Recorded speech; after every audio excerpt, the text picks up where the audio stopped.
Décideurs engagés, l'émission TV de l'Hémicycle qui révèle les décideurs et nous permet de comprendre ce qui, chaque jour, leur donne envie de se battre et de réussir.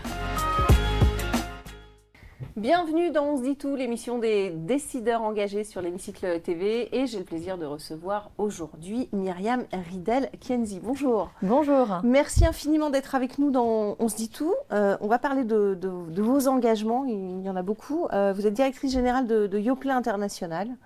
Fabricant de produits laitiers évidemment que tout le monde connaît, avec 3 sites en France, présents dans une 50aine de pays, c'est ça? 40. 40, d'accord. Moi j'avais vu 45, mais plutôt 40. Votre parcours, donc vous avez fait toute votre carrière dans la grande consommation. Tout à fait. Est-ce que c'était par choix? Quelles ont été vos études, et est-ce que vous êtes allé vers la grande consommation par choix? Alors, mes études, j'ai fait une école de commerce, j'ai fait l'EDEC. Et oui, la grande consommation, c'était un choix, tout comme l'agroalimentaire. Ah, très bien. Parce qu'en fait, j'aime bien avoir de l'impact dans la vie des gens. D'accord. Et que je trouve que les produits de grande consommation, on est au cœur du quotidien des Français. Et ben en fait, on sent tout de suite du besoin des Français en plus. Du besoin et vraiment de leur quotidien. Ouais. Et donc, je trouve ça super de pouvoir en fait se dire qu'on a un impact. Effectivement, vous l'avez dit, Yoplait, tout le monde connaît.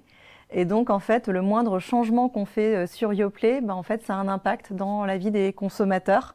Donc, moi, c'est vraiment un choix.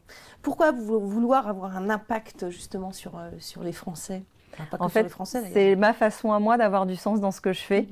Et du coup, c'est pour ça que la grande consommation, elle faisait pleinement sens. C'est aussi pour ça que l'agroalimentaire, ça fait pleinement sens.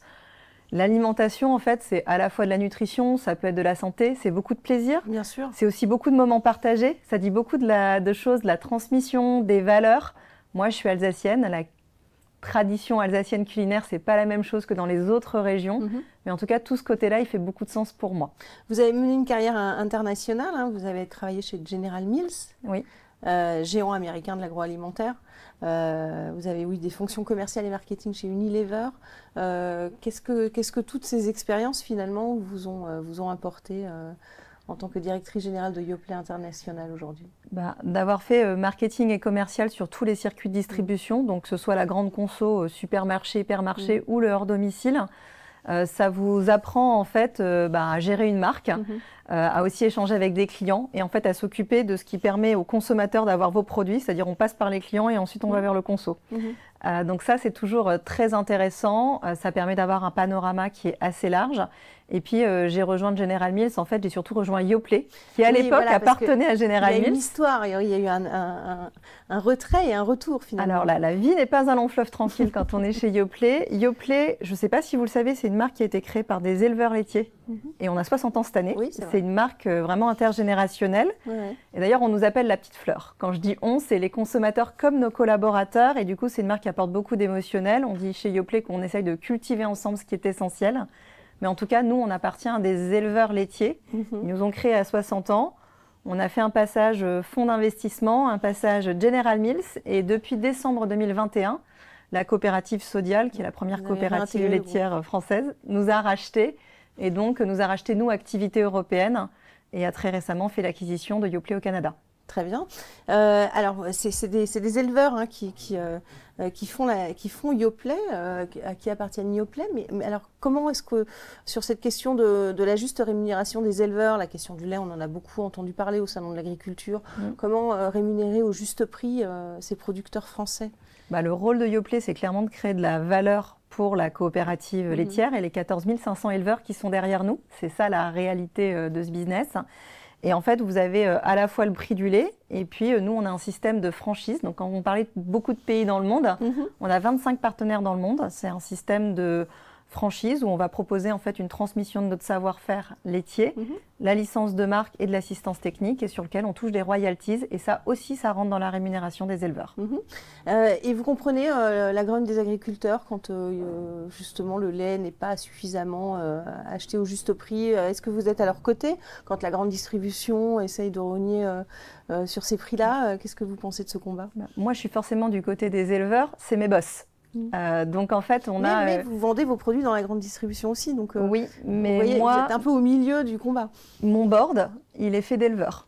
Donc mon conseil d'administration, c'est des éleveurs et c'est pour eux que je travaille. Et c'est d'ailleurs pour ça que j'ai aussi choisi Yoplait et la coopérative parce que ça me donne beaucoup de sens. Donc moi, je trouve ça normal qu'en fait, on rémunère les gens à leur juste valeur et pour le fruit de leur travail. Et en tout cas, c'est tout l'engagement qu'on a avec nos marques. Candia, Entremont et Yoplait, c'est 3 grandes marques qu'on connaît et qui rémunèrent les éleveurs en fait de façon juste. Qu'en est-il de votre politique en matière d'écologie? Alors, je parle aussi bien dans la production du lait, ce que vous demandez aux éleveurs, est-ce qu'il y a des réglementations, et aussi dans la mise, le conditionnement de vos produits finalement. Qu'en est-il de la politique de Yoplait en la matière? Alors, de la réglementation, il y en a beaucoup. Nous, on a des engagements avec SBTi, donc Science Based Target. Et on a aussi des engagements au niveau de la ferme, donc pour le coup, pour baisser de 20% l'impact carbone au litre de lait. Et ça, c'est extrêmement important parce qu'en fait, l'essentiel de notre impact, il se fait quand même dans les fermes. Et par contre, on a vraiment un enjeu, nous, de valoriser au mieux nos marques et nos innovations pour en fait permettre le financement de la transition agroécologique. Les emballages, c'est un énorme sujet, en particulier pour... les produits alimentaires, parce que l'emballage, il a un rôle premier qui est de protéger en fait la qualité nutritionnelle bien sûr. Et la sécurité alimentaire des aliments. Et donc, bien sûr, on travaille avec des règles qui sont assez simples. C'est réduire, réutiliser, recycler. C'est toujours les mêmes et on regarde en fait tous les projets d'innovation qu'on a. On va les regarder à ce prisme-là pour toujours s'améliorer. C'est assez difficile de changer les habitudes d'un consommateur. Non, parce qu'il il n'aime pas changer sa manière de consommer parfois. Personne n'aime changer. Et oui.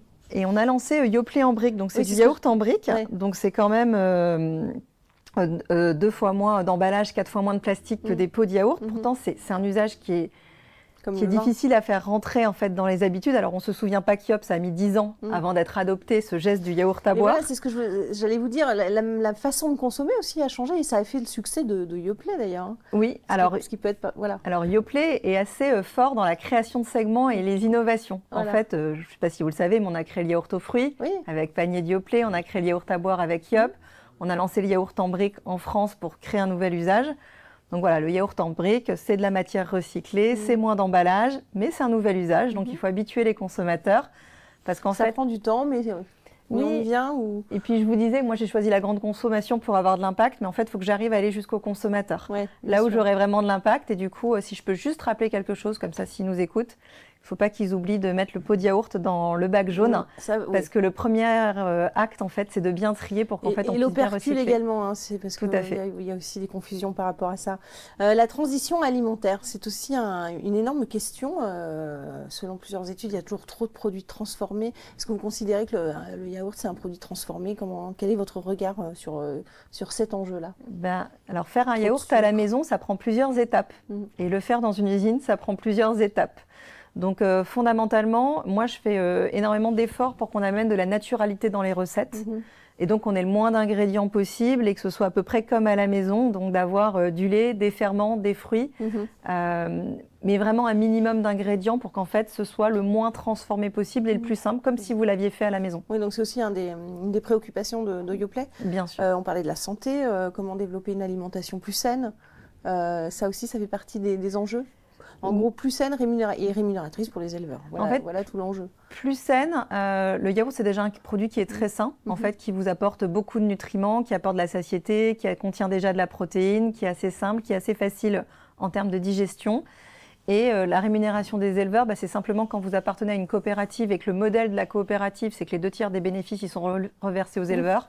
En fait, la boucle est bouclée, vous faites du sens et une bonne action. Et quelque part, quand vous achetez ces produits-là, c'est presque un acte militant, parce que vous faites le choix de soutenir les éleveurs français. Qu'en est-il de votre politique de recrutement à Yoplait International en termes d'inclusion, en termes d'égalité homme-femme, vous en êtes où? Alors, la politique de recrutement, aujourd'hui, c'est quelque chose qu'on travaille beaucoup, parce qu'on a beaucoup recruté ces derniers temps. Et là, je reviens du Canada de la semaine dernière, où on a encore recruté plus de 50 personnes sur les derniers mois. Les règles, elles sont, typiquement au Canada, les règles, elles sont presque plus strict qu'en France, c'est-à-dire c'est un homme, une femme sur les quotas du comité de direction. Donc ça, c'est quand même... À poste égal. À poste, un homme, une femme. Donc et il faut vraiment avoir un comité de direction où c'est le 50-50, donc c'est assez intéressant. Et ensuite, bien sûr, on essaye de promouvoir la diversité, mais aussi la diversité dans les parcours qui nous rejoignent, dans la santé, dans les pays, bien sûr, sur le handicap. Il y a pas mal d'actions qui sont prises au niveau de Sodial également la coopérative laitière sur ces sujets. On va passer aux questions de nos partenaires à présent, si vous le voulez bien. La question d'un étudiant de l'IFPAS, l'IFPAS qui est leader dans la formation en assurance, et c'est juste après le jingle.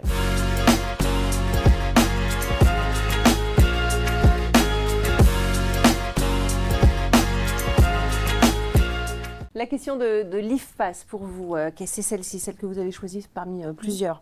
Que mettez-vous en place pour donner plus de sens à vos collaborateurs au quotidien et comment est-ce que vous valorisez ces actions ?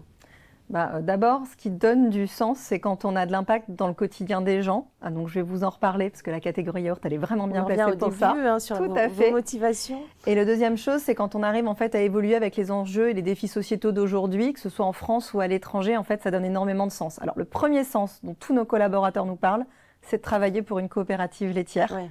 Parce qu'en fait, on sait pour qui on travaille.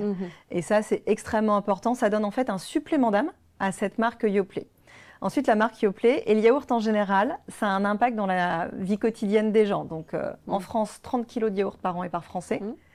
99% des Français mangent du yaourt. Et nous, Yoplait, on est la marque nationale la plus accessible, présente dans les 3/4 des frigos des Français. Ouais.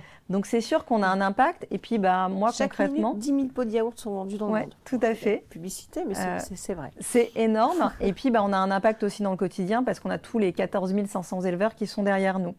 Et puis Yoplait, c'est aussi une marque qui a su s'adapter. Et en fait, ça donne pas mal de sens aussi de se dire qu'on est moderne. Alors bien sûr, on a tous les enjeux nutritionnels, tous les enjeux d'emballage. Mais Yoplait, on a été pionnier en créant un certain nombre de segments de marché. Encore une fois, le yaourt aux fruits, le yaourt à boire. Donc ça donne beaucoup de sens. Et puis, on a été assez moderne dans la façon dont on a engagé nos collaborateurs. Et plutôt que de raconter beaucoup de choses, on a essayé de le rendre assez tangible. Donc, on connecte avec l'intégralité de nos collaborateurs tous les mois. Ça s'appelle le Yoplait Connect. On le fait dans toutes nos géographies. Et on va partager en toute transparence nos actualités, mais aussi nos résultats. Donc, vous n'êtes pas dans une entreprise qui met juste des petites pastilles de couleur pour dire si le résultat il est bon, vert, moyen, jaune ou pas bon, rouge. On va vraiment montrer les chiffres. Et nos indicateurs de performance, on ne les change pas tout au long de l'année. Et ils sont connus dès le début de l'année. Et puis en fait, on a aussi mis en place des initiatives, on appelle ça les pilotes du changement, c'est par promotion. C'est des collaborateurs de tous nos sites et de toutes les fonctions qui en fait vont plancher ensemble sur un sujet et travailler en cross-fonctionnel. Et donc moi, j'ai été sponsor d'un sujet RSE et la recommandation de nos pilotes, ça a été de dire, la question plutôt qu'on leur a posée, ça a été, on a une politique RSE, une politique de durabilité, mais qu'est-ce qui fait que vous vous sentiriez vraiment engagé ? Et en fait, ils nous ont recommandé de laisser à nos collaborateurs une journée par an, payée par l'entreprise. Pour faire des missions. Pour faire des missions dans des associations. Et en fait, on l'a mis en place et on a un certain nombre de collaborateurs qui ont participé au Resto du Cœur. Et puis, on en a aussi d'autres qui sont allés faire ce qu'on appelle l'école des abeilles. Donc, Yoplait, on est très engagé dans la biodiversité et les pollinisateurs. Et donc, en fait, qui donnent de leur temps pour former. Puis ce qui donne aussi du sens à nos collaborateurs, c'est de savoir qu'ils ont un impact un peu en dehors des frontières de la France. Et du coup, la réalité, c'est que d'être la 4e marque de yaourt mondiale, d'être présent dans 40 pays avec nos 25 partenaires et d'avoir racheté récemment, puisqu'on a fait le deal fin janvier, Yoplait et sa marque Liberté au Canada, en fait, ça donne beaucoup de sens pour nos collaborateurs. Ça leur donne aussi d'autres perspectives, parce qu'en fait, le sens, ça vient aussi de ma capacité à faire évoluer une carrière au sein du groupe. On va parler de notre autre partenaire à présent, la question de Toscaloop, l'accélérateur de stratégie sociale, c'est juste après le jingle.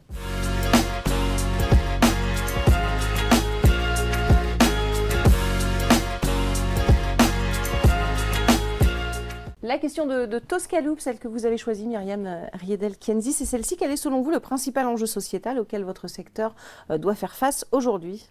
Moi, je pense que ce qu'on cherche, c'est avoir un impact positif sur la société qui nous entoure. Alors, des enjeux, on en a un certain nombre. On a l'accessibilité des bienfaits nutritionnels du yaourt, on a la souveraineté alimentaire, on a la durabilité et puis on a le rayonnement du savoir-faire français. Et quand on regarde tous ces sujets, le yaourt, en fait, pourquoi c'est une catégorie qui est très résiliente pendant le Covid, pendant l'inflation, parce qu'en fait, c'est une catégorie qui amène plein de bienfaits nutritionnels, qui n'est pas très chère et qui est plutôt bonne. Et donc, en fait, on voit qu'il y a une tendance positive sur ce marché. Et nous, quand on regarde, en fait, notre politique nutritionnelle, on s'est fixé 3 objectifs. Bien sûr, la nutrition, ça paraît logique, la naturalité et le goût. Parce qu'en fait, quelles que soient les choses que vous faites en alimentaire, si c'est pas bon, ce sera pas mangé. Non, et donc, vous aurez beau faire tout ce que vous voulez pour que ce soit... Le goût peut varier d'un pays à l'autre. Hein. Alors, les goûts ne sont pas du tout les mêmes d'un pays à l'autre. En Australie, le yaourt va être très acide, il va être un peu plus sucré dans d'autres pays. Les quantités de fruits ne sont pas les mêmes, etc. Mais en tout cas, nous, quand on regarde, le goût, il est très important. Et en fait, on va par exemple avoir des engagements. Yoplait, c'est une marque très familiale, donc on a beaucoup d'engagements sur les marques enfants, donc Petit Filou, sur des réductions de sucre qui sont très fortes. En Angleterre, 20% des enfants qui sont obèses.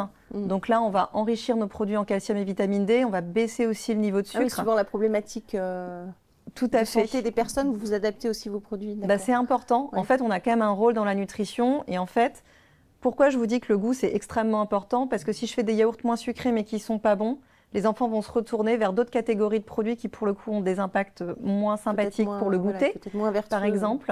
Et donc, ça, c'est quelque chose qu'on doit, faire attention au juste équilibre. Voilà. Et prendre en compte. Et puis, la souveraineté alimentaire, qui est un énorme défi social, quand on voit qu'on a un éleveur sur 2 qui va partir à la retraite dans les 10 prochaines années en France, on a vraiment un enjeu de leur assurer une certaine rémunération pour qu'en fait, ils aient envie de reprendre et puis qu'on ait des jeunes installés qui ont envie de continuer. C'est vrai. On a bien sûr l'enjeu de la durabilité. Alors, vous m'avez parlé des emballages en introduction et on fait beaucoup de choses sur les emballages puisqu'en fait, on va réduire. Le pot de panier de Yoplait, c'est le pot le plus léger en plastique du marché. Si j'ai pas sa banderole, il tient pas. C'est pour vous dire. On va aussi, on a attaché nos bouchons de Yop depuis plus d'un an. La réglementation on l'a fait un an avant tout le monde, européenne. Mais on a baissé les quantités de plastique avec. Donc on essaye toujours de faire un effort et on a passé Yop en bouteille transparente de PET pour que ce soit mieux recyclé. On met du plastique recyclé dans nos pots, etc. Et souveraineté alimentaire, ça veut dire que vous êtes capable de fabriquer en France, de conditionner en France ou dans un pays, j'allais dire sans... Pour tout le marché français. Vous représentez l'international, mais voilà, pour tout le marché français, on a du lait français, on a 3 sites en France et tous nos yaourts en France sont faits en France. D'accord. Donc voilà, et je vous ai dit, moi mes boss, ce sont des éleveurs, il n'y a pas de climato-sceptique chez les éleveurs. Donc la durabilité, en fait, au sein de la ferme, c'est une énorme question. Et la seule question qu'on se pose, c'est comment on va financer cette transition alimentaire durable. Ils sont prêts à le faire, les éleveurs, on le sait. Est-ce qu'ils veulent savoir des politiques aussi et pas de la concurrence déloyale Alors c'est vrai, et nous, notre rôle, c'est qu'on ait une marque qui soit forte, des innovations qui soient valorisées pour les aider à financer en fait ça. Et c'est aussi le rôle de l'international, parce qu'en finalement, quand on fait de l'argent à l'international, d'abord on a des partenaires qui se développent aussi sur d'autres géographies, mais on va aussi amener de la rémunération à nos éleveurs en France, puisqu'on a toujours ce modèle de redistribution chez Sodial du 2/3, 1/3, et donc le 2/3 pour les éleveurs. Intéressant. On va passer à la question de l'hémicycle à présent. On aimerait en parler encore plus longtemps, mais on n'a pas le temps malheureusement. Question de l'hémicycle à présent, c'est dans quelques secondes.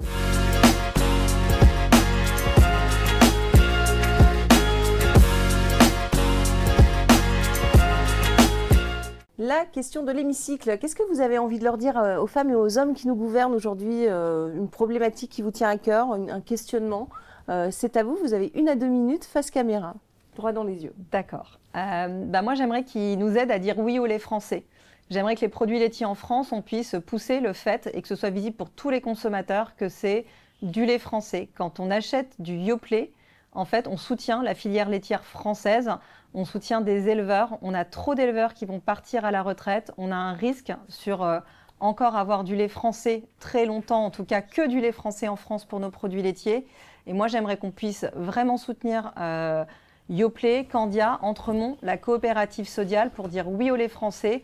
Parce qu'en fait, on s'assure vraiment du renouvellement des générations en installant 250 éleveurs par an. Et j'aimerais aussi qu'on puisse nous soutenir parce qu'on a vraiment un modèle vertueux. Alors, on n'est pas une entreprise à mission au sens juridique du terme. Et pourtant, on a vraiment une mission. Et cette mission, c'est de s'assurer de la rémunération des éleveurs pour garantir la souveraineté alimentaire des produits laitiers en France. Voilà, le message est passé. Merci beaucoup en tout cas. Merci d'avoir participé à notre émission. Merci pour vos engagements. Merci à vous pour votre fidélité. Et on se retrouve évidemment très très vite pour un prochain numéro de On se dit tout. Décideurs engagés, l'émission TV de l'hémicycle qui révèle les décideurs et nous permet de comprendre ce qui chaque jour leur donne envie de se battre et de réussir.